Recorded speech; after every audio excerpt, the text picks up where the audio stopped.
Welcome to the Minx Muse podcast. I'm your host, Crimson Minx, creatrix of Minx Muse, a fiercely feminine playhouse that cultivates self-discovery and empowerment through classes, workshops, and events centered around esoerotic dance, transformative movement, and mystical exploration. During this podcast, I'll be having candid conversations with fiercely feminine witches, seductresses, and dark goddesses living in Austin, Texas.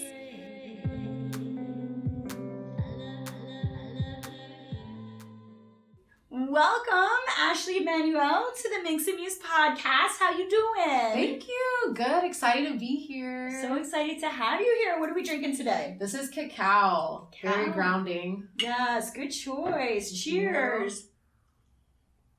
Yeah. Delicious. So good. So Ashley, how would you describe yourself in one sentence or less?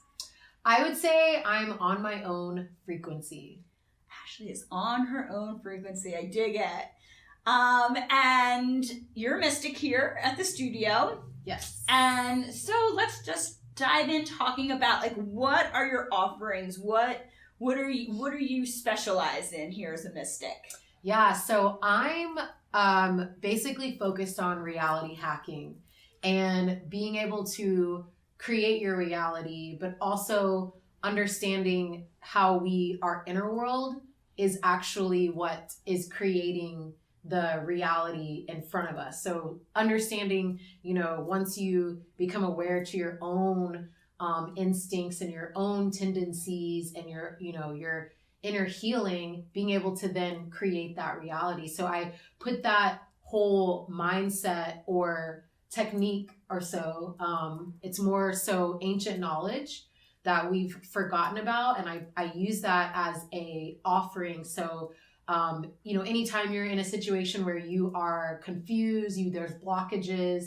I like to work with clients and let's pull out what's in your subconscious. Let's go in there like Neo and pull out what it is that's preventing those delays or blockages. And also understanding that sometimes delays are our friend too, because if we want a certain thing, there may be things that need to happen first, and we want to get out of our own way, right? We want to allow those things to come. So that's a big thing that I focus on. Also, trying to manifest things, that goes into that as well. And then I also do Goddess Academy, which is I love all of my offerings. Yes, but me too.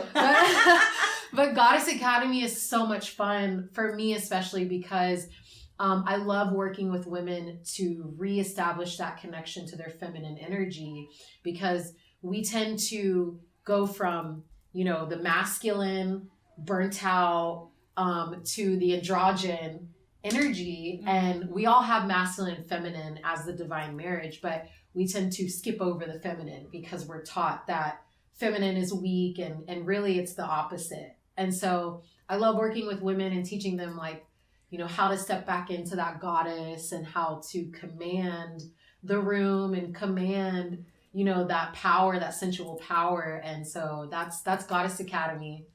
That's so, awesome. Yeah. So let's, your first thing I love, as is within, so is without, right? We talk about that in witchcraft all the time, but I think sometimes that's a little unclear to people of well, what do you mean? And so I love how you put it. And it seems like there's, an element of shadow work to what you're doing. So it's essentially if someone's trying to manifest something and they're like, I am trying to manifest XYZ in my life and it's not manifesting, you can work with them to discover why. And what I like about what you're offering is there's such a form of self-empowerment to it, right? Where sometimes it's I want this outside thing to fix me, when really no one outside yourself can fix you. You have to fix yourself, but being guided, right? So I know you have gifts that we'll talk about as well, but through your gifts and also just through your manifestation knowledge, you walk people through the process of this is why a relationship or money isn't, or peace or happiness or whatever isn't coming to you. And we need to work on this inside. And it's how long of a process? I mean, is it something that people can work with you and it's if they understand it and they can have like a clear path forward? Yeah, so it's different for everyone, because you're also going through that process of deprogramming too. So, society programs us to think a certain way, and so you want to deprogram that. And then there's also, childhood experiences. Most of us come from conflicted childhoods. That's common. And so for some, it could be a quick shift if they've already been on the journey of inner work and self-discovery, and they've kind of woken up to, like, as you were saying, hey, I save myself. I'm my own healer. No one else outside of me I have to depend on. That's very true. Like, when we need healing, we need to make the decision to do the healing. Like, we cannot just stay broken and definitely expecting like the Disney knight in shining armor to come along and do the saving for us. So Right. I love the sense of empowerment that comes with that. Like, just knowing you're the only person that can heal yourself, or to decide to take the steps towards healing, is like the most empowering thing to me. So go on. Yeah, because you are your reality. So if there's blockages within you, you're going to see it in the world. And I think the worst thing we can do is stay in that victim mindset. We want to take control and make the subconscious conscious, because, even in the ancient Toltec traditions, that you want to bring what's subconscious and make it conscious, because the subconscious is what creates your reality. So relying on someone else to heal you isn't going to change anything. It might be a Band-Aid temporarily, but it's not going to be very long lasting. Yes, I like that. And I know that you also are into like quantum type energy. So do you want to just share with us, because I know that you involve that in your sessions as well. So what the hell does that mean? Yeah, quantum is a concept that's not very much so understood. It's more so something that once you embody, then it clicks. But you have from to experience, like, I can't tell you, you got to experience it. But I will tell you that a lot of people, and even if you're tuning into this, you probably have already experienced quantum. And so quantum at a basic level is, if you want to think of time, okay, we perceive time as linear. As past, present, future. We can only move one direction, right? And that behind us is done. Behind us is done. We can't go back. We can't time travel. We're only going one direction. So you think of a line in your mind. Quantum is actually a circle. So it's actually being able to access both the past, the present, and the future within, or the past and the future within the present moment. So and it's also this concept of collapsing time, because everything that we desire, or every dimension that can exist within the same space. So 3-dimensional, 4-dimensional, 5-dimensional all exist within the same space. The difference between you experiencing one dimension or the other is your attention to that dimension, or your frequency. So if you're on a higher frequency, you will perceive 5th-dimensional things. You don't have to go and physically travel anywhere, to get to that dimension. You can access it within yourself, because you have raised your frequency to now be able to perceive things at a higher dimension. So when we're manifesting and we want a new home, we have to become the person that's a match to that new home. So to us, it's very linear. It's like, okay, I have to take this step, I don't know, repair my credit, go find homes, XYZ, right? Yeah. And that's the straight line, the way that the mental perceives it. But there's also this element of, when we start to raise our frequency, things come into our reality much faster. So the amount of time that it would have taken us at a lower vibration to manifest something, we raise our vibration, we're collapsing time. So we're in a way time traveling. And that's what going quantum is. I like the way you described that, because I think people have heard quantum a lot, and it seems like, oh, that's some like bullshit, like someone is like saying, you know, pseudoscience or whatever they say, which I think it would probably be considered a pseudoscience, but whatever. Like, there's a lot of things that are pseudoscience that are very much applicable and work in people's realities, but it just seems to me like a really powerful way if you're trying to manifest something in your life. And I feel like a lot of our audience are witches, right? Mm-hmm. So right then and there, witches are witches because we are trying to control the world around us versus the world around us controlling, you know, what we have, who we are, what we can achieve, all of that. So It's just like this, to me, it's just such a very useful tool for witches to understand in our workings. Yeah. And, you know, we've talked about this on past podcasts, but being able to work with someone can be like, we don't have to be on a solitary journey always. You don't have to figure all this out yourself. You can work with other people. You're still doing the healing yourself, but you have like a guide, right? So it's like if you go on a hike and what's some mountain that you're scaling, right? If you have a guide, it doesn't mean you didn't scale the mountain yourself because you had like a guide who made sure that you didn't get lost along the way. You still freaking scaled that mountain. So you can think about it that way in terms of working with a healer, you know? Yeah, and we're meant to co-create with each other. Mm-hmm. You know, like we're not meant to sit in a cave and be, you know, do it all ourselves. Right. Like there would be no contrast. So without the other party, you know, showing you or assisting you, or even just your own life experiences, without that contrast, you wouldn't have anywhere to gauge, like, am I even, what you wouldn't even know what you want without someone else showing you the contrast. So like, we're meant to co-create with each other. We're meant to, and because we all have different gifts, I might come to you for something that I'm weaker in and need your help in, and vice versa. Right. And so through that exchange, that sacred exchange, we're co-creating together. And all rising up, right? And all healing and rising up together. Yeah.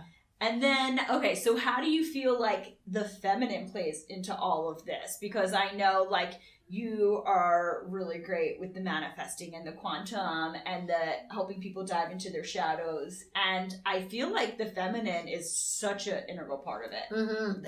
It's crucial. Mm-hmm. It's crucial. You can't even access quantum energy and shadow work without the feminine. You can't, it's not something that is mental, right? It's not mind, it's embodiment. And so shadow work is when you have those feelings that come up and you are in these loops or patterns of creating things in your life, and you know, are not sure why. You have to access the feminine to go within and sit with that feeling and be like, why does this keep happening? You know? And the feminine is what's unseen. So these patterns that play out in our lives are unseen by us. And that's the feminine. That's the darkness. That's the womb space. That is the creation, right? From the womb. And what are we creating? What are we, you know, what's happening that we can't physically see with our eyes? That's all the feminine. And quantum, again, you know, masculine is very, you know, point A to point B. And we need the masculine as a direction, right? But the feminine is circular. Again, she's circular because the womb, you think of the womb, it's all encompassing. Mm-hmm. When you think of space as the feminine, it's all encompassing. It's not past, present, future. It's one big circle of coming back to yourself. And that's the feminine energy, is, again, when we're collapsing time, when we're raising our frequency, what do we have to do? We have to tap into our emotions. And that's the realm of the feminine. And so this is feminine work. It's like powerful work. It's people think, you know, manifesting is making something happen. And that's one element of it. But you cannot get to the manifesting without the feminine, because you have to be able to receive, you know? So like when we skip over that, we're skipping the biggest piece. Yeah. The biggest puzzle piece. That's so, you know, I'm sure a lot of people watching this or listening to this are aware that there are masculine energies and feminine energies. So disclaimer, females and males, gender wise, have both. Yeah. So we're talking energies here. Right. And so, but no one can deny that we live in a world where the masculine is more valued. And most of us, no matter what our gender identification, to survive in this world are in our masculine. But what that means is when we're fully in our masculine, we're not master manifestors. Right. And so that's why like the feminine is really important for the witch to be able to tap into. It's not like flowers. And people always do think that the feminine is the light, but actually when you look at the yin and yang, the feminine is the darkness. Yes. Yeah. And so shadow work is the feminine, because and even you think like in the masculine, it's logic. It's what I know and it's what I can do to complete. What is seen. What is seen, yes. And the feminine is like what lies in the subconscious, and also what do I feel? What are my emotions? And so but the masculine just wants to fix everything by knowing things. Yeah. And I love how you said the feminine, you have to experience the thing to know it. Right. A man the masculine just wants to understand it. Yeah. He just wants the logic. But that's the conscious mind. Yep. The conscious mind is the logic, what you understand. So, that's why the work you do through Goddess Academy can help like bring that balance back in. Mm-hmm. And it's also, something that I've figured out, that the biggest reason why the world is so just topsy-turvy in turmoil is because we aren't aware of our patterns. And the feminine is locked away. That's like you said, the subconscious. We aren't aware of what we're creating. So we're going out into the world and we're just kind of like on autopilot. And then feeling like, oh, this, things just happen. And of course there's an element to that, but the feminine, like you said, is the dark. It's the dark aspect. It's not the light and airy Hollywood version, right. like the weak, that brings no value. That is almost like this stereotype, which is I think why people don't want to invest in the feminine, because they're like, well, how is that going to advance me? Well, let me tell you, if you're in your feminine, whatever you're trying to create is going to happen stronger, faster, more efficiently if you're in your feminine than if you're just trying to force it through in your masculine. Yeah. And you're not even really opening to receiving or even perceiving any blocks or intuition or guidance. Right. And the feminine, when she's in her power, when she is fully embodied, is one hell of a force. Yeah.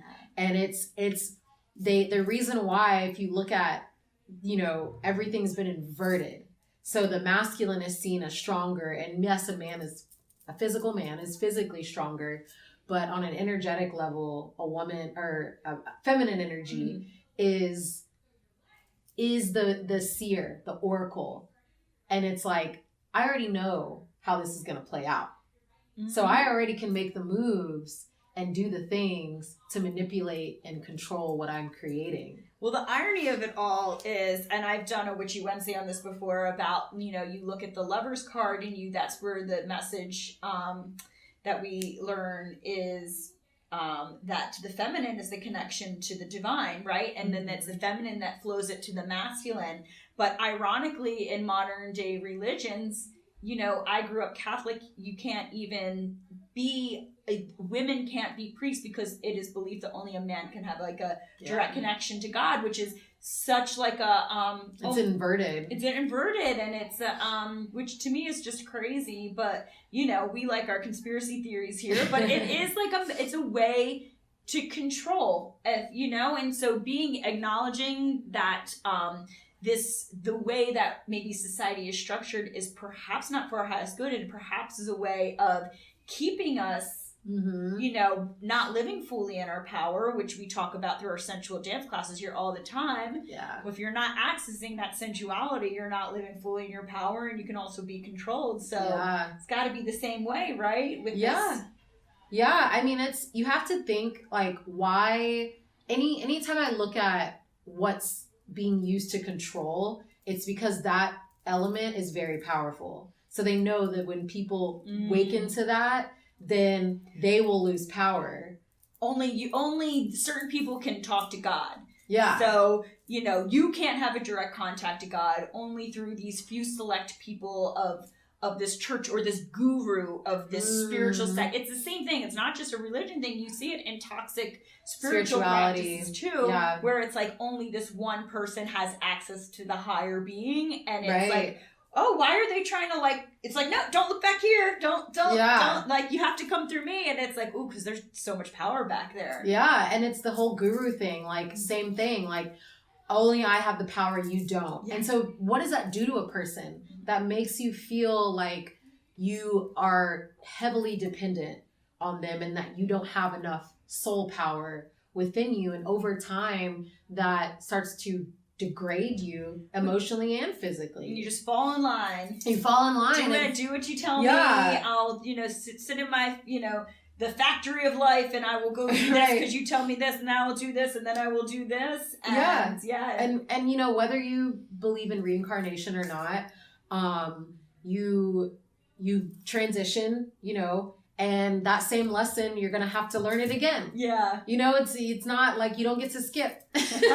you don't get to cheat. Do you think that's why we're here, is to learn lessons and to grow and to kind of enlighten? Is that a belief you hold? Yeah. I mean, I think everyone is on their own individual journey. But I also think that the people that are very significant in your life, are not strangers, if that makes sense, that we've encountered them in some sort of way previously. But I also feel like there are, people who are, I guess, I don't want to say advanced because that's not the right word. Had more lifetimes? Maybe so, like just kind of have integrated more. And so they can kind of be guides and way showers. But, again, like with my offerings and my clients, and I always stress to them, like, you hold the power. I'm just the conduit. Yeah. I'm just here to tell you, whatever messages I get from your ancestors or your guides, your other higher aspects of you, your other higher selves that I'm getting that message, that's still you. So I'm not healing you. You're still healing yourself. And I don't want to, cripple someone in their power, because I know what it feels like to be perceived as someone with crippled power, or someone who, isn't capable of creating something, who just has all these strikes against them. And so I know what that feels like. I know what that programming as a child kind of thrown in your face, and the danger that can cause, because then if you feed into that, you create that.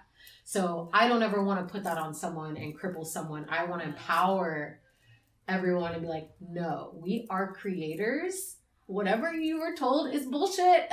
Wow. and we have the power to manifest and perceive the reality that we want, despite what you are being told and what you're being programmed to see. And so that's why it's so close to my heart, because I know what that's like to be told, like, you don't have chances, or you don't have access to things because of who you are.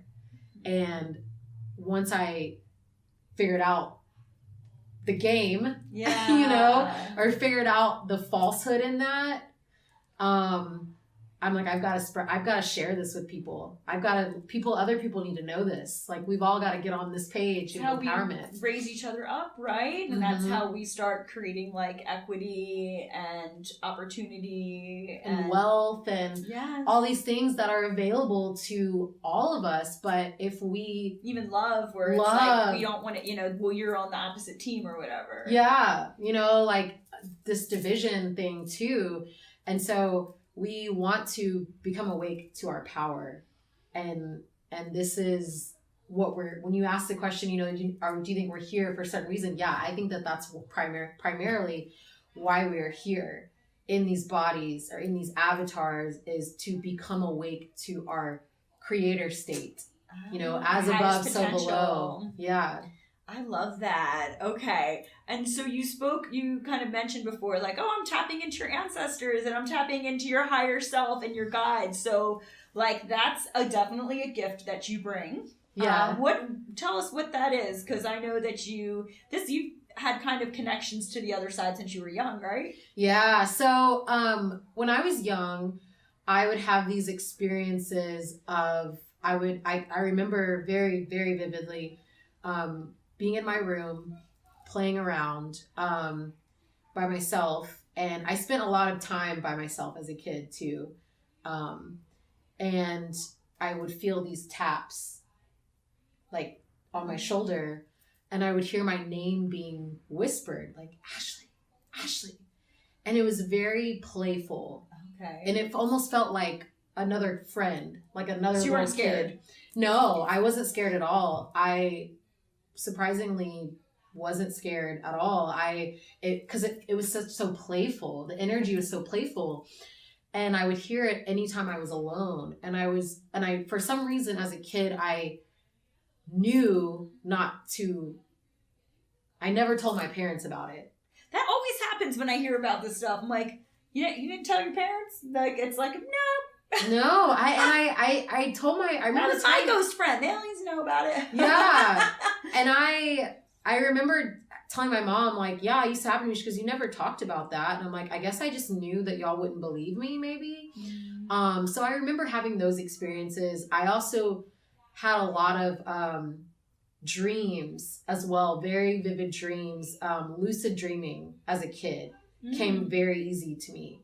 I would be in dreams and I don't know, getting chased by a spider or something. As kids dream of, yeah. Yeah, and I would look at my hand and I would say, okay, I don't want to dream anymore. I'm going to imagine a get out of your dream pill. So I would imagine it and it would pop in my hand and I would take it and then I would start shaking and then wake so myself creative. up. People who don't know what lucid dreaming is, it's when you can become conscious in a dream state. And it's beyond, oh, I know I'm in a dream. That's like a lower level, but it's when I know I'm in a dream and I'm conscious in it and I can control things. Yeah. Yeah. So I did that. I didn't realize that was what I was doing until I got older, but I had such a deep access to that as a kid. And I think like dreams are your subconscious mind. So. Yeah. And I think as a kid, we're not as like conditioned yet. So a lot of those abilities come through. So I remember definitely having that connection. The mediumship started coming out. And this is so funny. So it's kind of embarrassing. But on nights that I would, be partying with my friends, a little 1, 2, 3, 4 shots in deep. We've all been there, most of us. It's okay. And I would have these moments where I wanted to give people psychic readings. So I would hold, random strangers, and I would grab their hand, and I would start saying things, messages that I was getting, and they were like, "How do you know that?" And eventually I had to stop because I think I was like offending people. Yeah, you're like, I know everything. By like calling out stuff that they weren't, That's when you first unearth these gifts. You probably don't wield them responsibly. Right, no. At the beginning, it's like a party trick, and then it's like, whoa, that was a little personal, and I didn't invite you in. So don't worry, she doesn't do that anymore. No, I don't. I've learned that's not the way, so I don't do that anymore. But if I was like 19, 20, 21 had those gifts, I'd be dumb AF and do it as well. So that's around the age. Yeah, it was like early 20s doing all that. But I've had a couple experiences with friends who have had people transition and just starting to communicate, and it would always happen when I was had drinks. It was like under the influence. So I guess because there was your guards were down. My guards were down. And so, but I've always been very conscious about our discernment too. Mm-hmm. So I don't play that game. Yeah. So I would communicate, hey, your mom is saying this, or something in that drawer she wants you to read. And just the look on my friend's face, like, that's the book that she was like, in that drawer is the book that she always used to want me to read. Oh my gosh. And I would just like be kind of not confused, but didn't really, I didn't know if it was real. Yeah. Cause I was like questioning, like, am I making this up, or how am I knowing this? And it happened again. I was with a friend we were going home, and there was this faint figure in the back seat, and it wasn't very clear. Okay. It was more like, cause I don't see things, I see orbs and stuff, but I don't actually see a figure like that, like how they show in the movies. Yeah, like that's not how like the Sixth Sense. Where no, it's like, oh wow, that was yeah, very solid. Yeah, so that's a 3D person. Like no, it didn't look like that. It's more like in my mind's eye, like a vision. And so I saw this person with a massive grin on their face. And I was like, there's someone, and my friend was like, well, my cousin just passed away. And I said, well, is there something with like a purple, blanket or something? And she goes, that's the blanket that either he gave to her or something that was very significant. And so that's when I was like, okay, this is real. This is a gift. This is like something that I'm not just making up. Because I'm sure if that's something that's awakening in you at one point, you're gonna question it because you're like, am I going crazy? Yeah, and it's am I making it up? Yeah, and it's kind of it's creepy to some people, but for me, it has this weird healing effect when I am being able to see people on the other side or communicate, or it's like has this weird, very calming effect on me. So I think that this is part of my blueprint because of that. And so I've come to awaken to that, and I hope to grow that ability as well. I think the more that I practice with that, it'll start to get stronger. And recently I've tapped into my ability of automatic writing. So again, I didn't know that that's what I was doing. But I would get in my laptop and I would just start typing, and I would say, ancestors, what do you want me to know? And that's the thing. I only speak with my ancestors and my higher selves. I don't channel other entities. Demons. Yeah, demons outside of me. Don't fuck with that shit. I feel like we say this all the time, but yeah. And don't mess with the energies that you're not, like, that's why even when I work with my ancestors, when I do my ancestor money, which I did this morning and everything, I always say loving, benevolent ancestors, known and unknown. Yeah. Because you don't even know, you could have some fucked up ancestors, Right. So you want to be careful with the energies and spirits, and that's why, like, someone actually knows that when she's like, working with you and working with the spirits. Right. And the other element to that too is because you are your ancestors, their DNA is running through you. So there may be, and this is kind of a side topic, but I think it's important to say it, but there may be patterns within you that you've just inherited. So your own demons, right? And if you're still running those unconsciously, they can come through. That demon, quote unquote, can insert itself through. And then once you master that, you have mastery over that demon. So I'm all about, like, I don't play that game. Like, you can catch the etheric hands of these ancestors if you want to come, it's like, because I already know, like, okay, if you're going to insert yourself, what is within me? And then you the magician, you have mastery over that. And so the automatic writing, again, like it's something where I like to do for my newsletters. I send out messages, automatic writing, and I make it very clear, like, I'm not channeling some random entity. I'm basically channeling myself. Yes. My higher self. My ancestors are me. They were me in a previous timeline or simultaneous timeline. That's who I'm connecting with. And do you believe that when you're doing the healing yourself, you're healing your ancestors? Yeah, because the patterns that I heal or that you heal, because time's not linear, right? Right, time's not linear. So if you think of your DNA, that's running your mitochondria, the connection to your maternal line that's running through your body, those are your ancestors. So your great grandfather is you. They are you.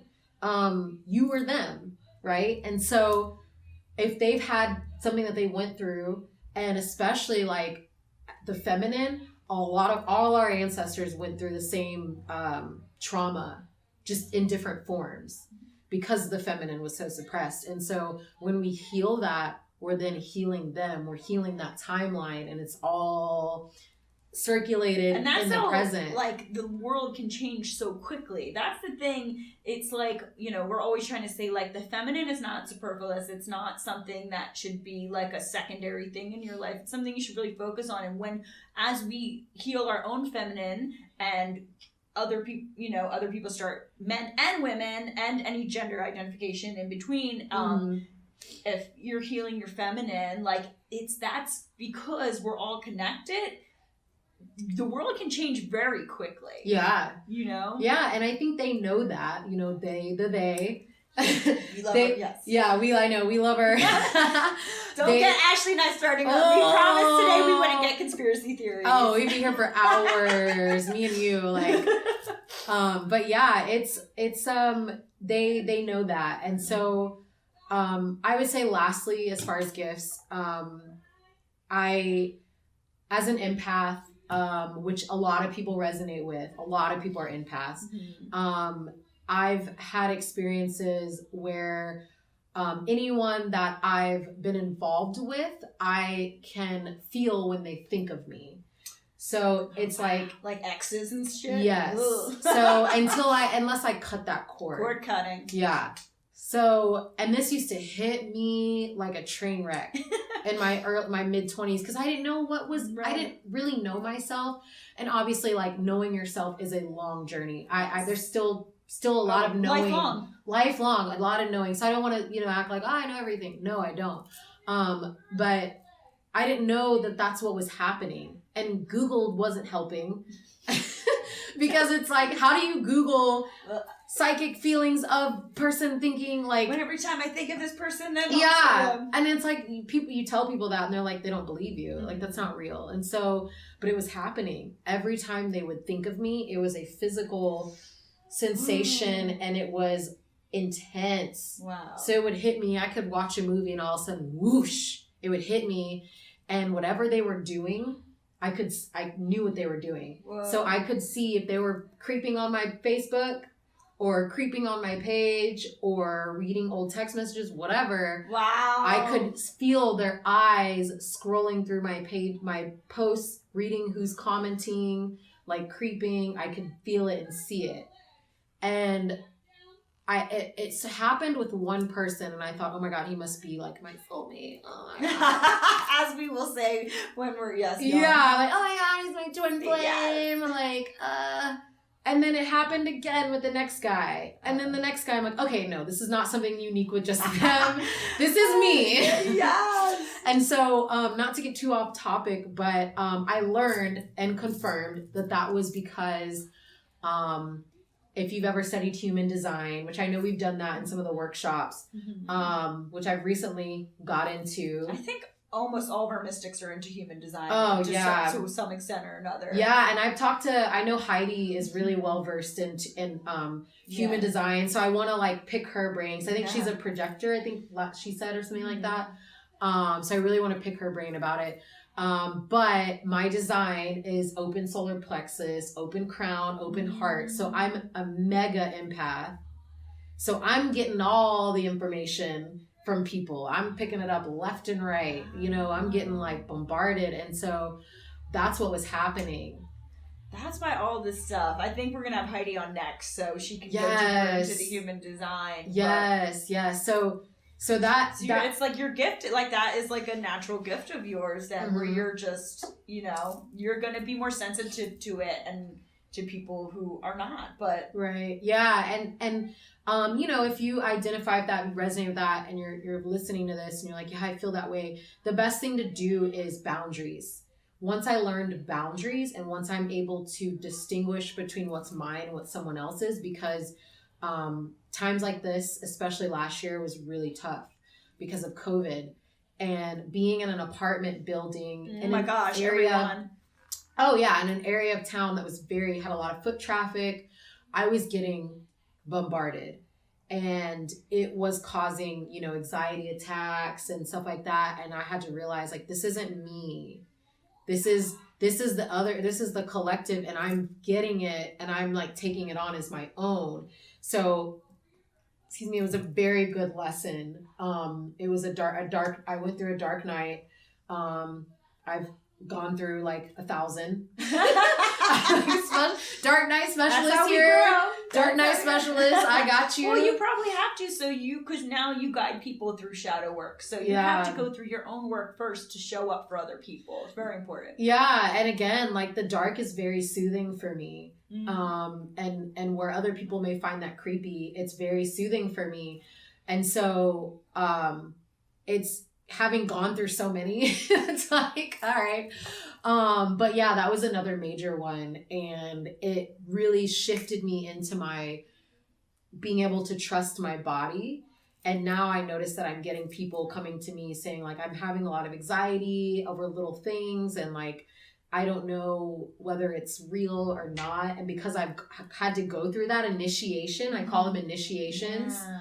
I went through that initiation, and now I'm able to, I have more peace now and more control. And not that you want to control everything, but more peace in my ability to create.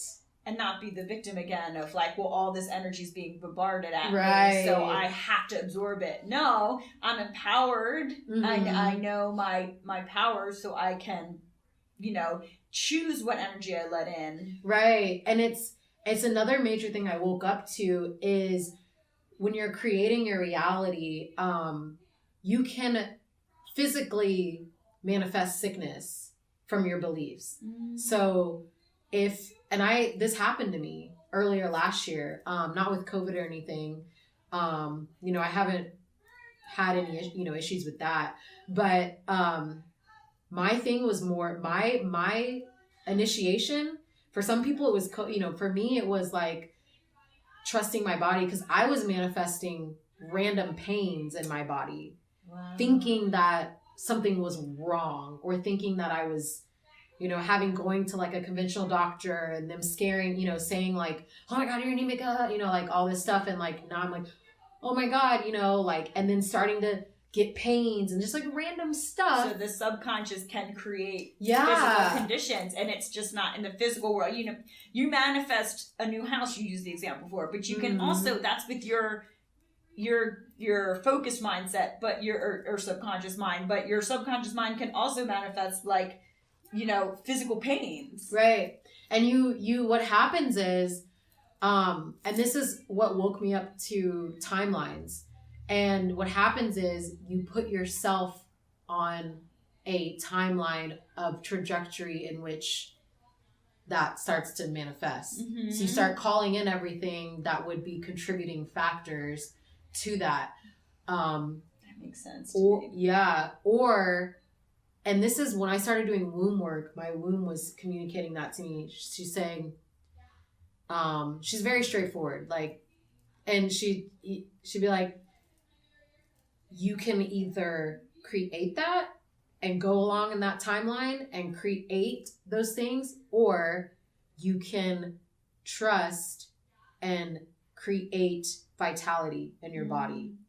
And you're, because we're not saying it from the toxic perspective of like, you created this disease and, if not, you'll live forever. Like, we have human bodies, like the one certain thing is we all are going to die, right? But it's like, you are a healthy young girl. Like, you really did have that decision right there. Right. Of like, catching it. Yeah. Like, we don't want to like, trigger anyone to be like, oh my gosh, like, right. But there's this empowerment of being like, wait, recognizing.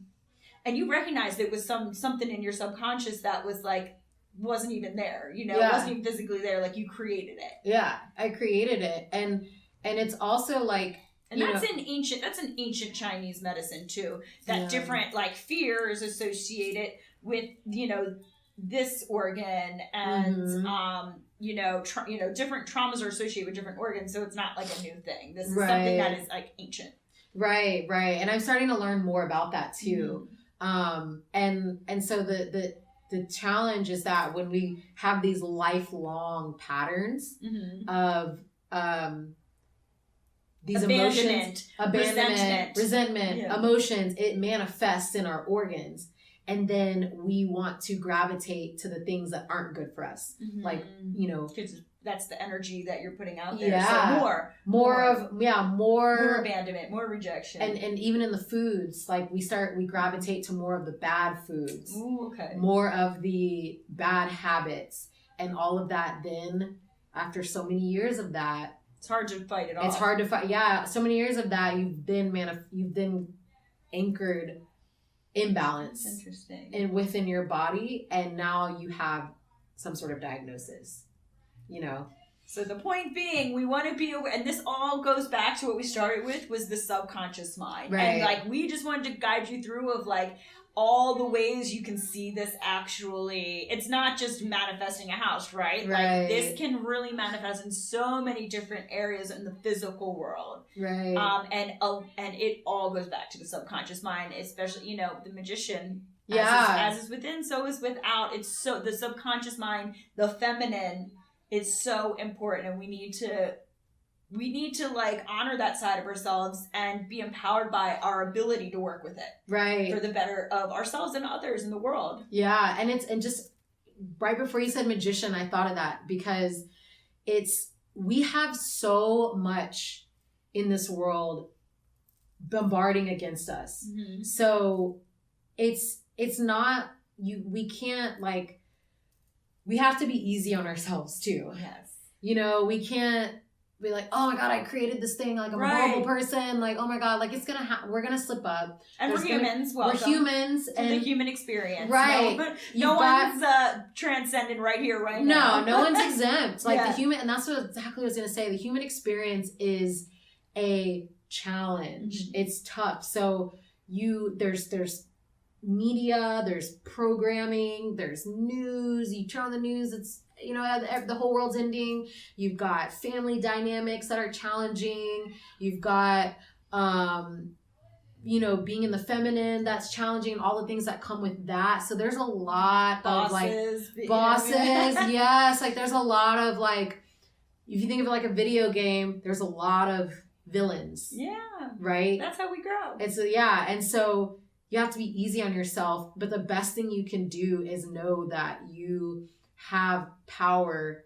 You're the magician to wield over your reality. So if there's something that you don't like or some condition that you do have, know that you can pull knowledge within that will point you in the direction of what you need. Maybe that's some random holistic doctor that can give you what you need or help you with a plan. Mm-hmm. Or maybe it's going to some center or something, like, hey, reading a book. Like just the other day, I had these moles that I was paranoid about.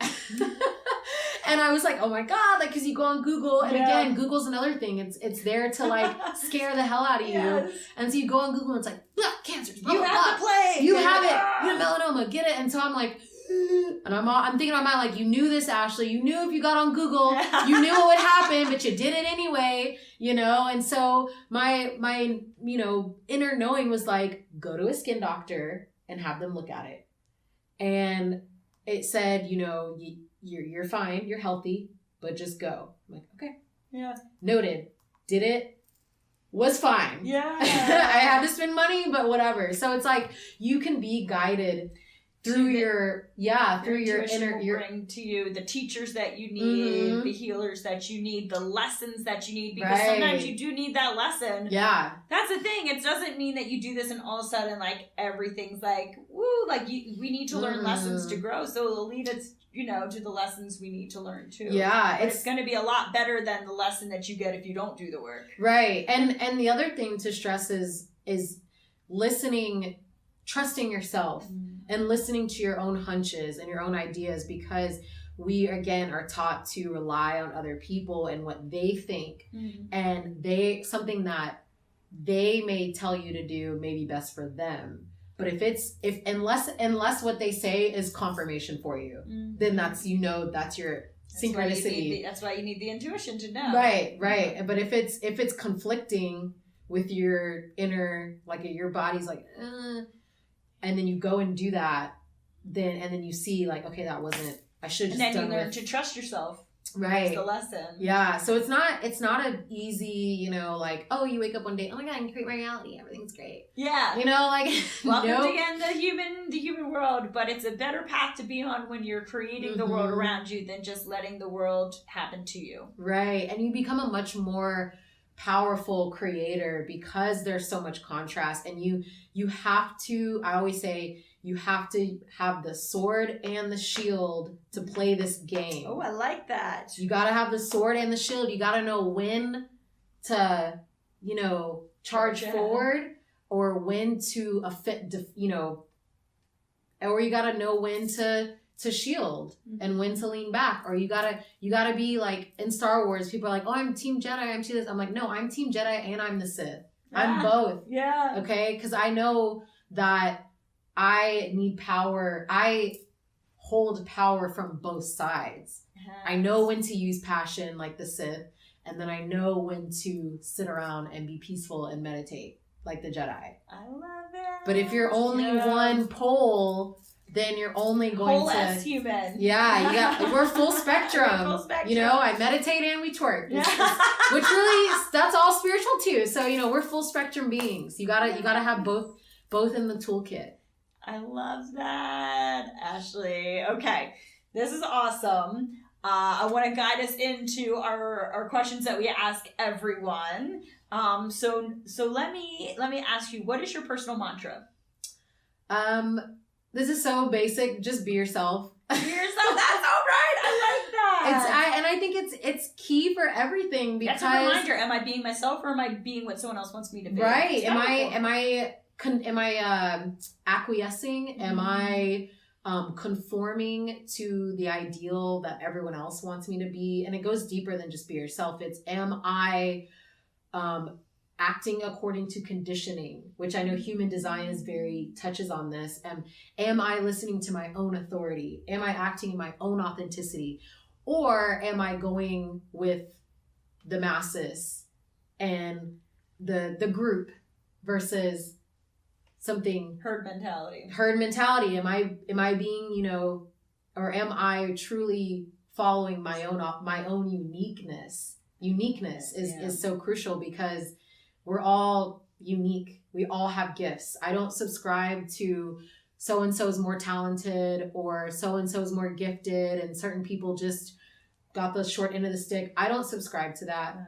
We all are talented and unique and gifted in some way. It's going to look different from person to person. Exactly. It's going to look different from person to person. And if you are not on that path of honoring your own authenticity, you're going to fall into that herd mentality, and you're not going to discover your own gifts. Facts. I like it. Be yourself. It's a powerful statement. Yeah. Okay. And then what is something you are currently manifesting?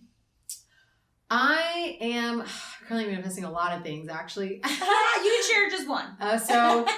So I am currently manifesting my dream home.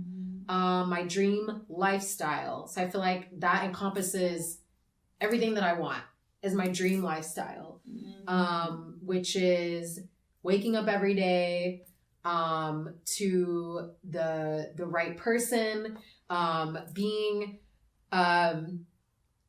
in my gifts, sharing my gifts with the world, and being in that home that is ideal for me, in an ideal location, preferably on the water, because that's my intuitive. Yeah, that's the water. That's that's my human design environment is shores. Oh, okay, interesting. So I if I'm in the city, I'm the anxiety attacks, all that stuff happens for me.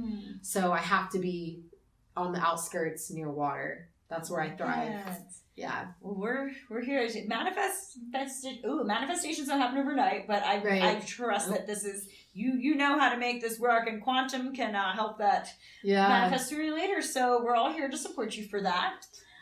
What is your favorite sensuous indulgence? I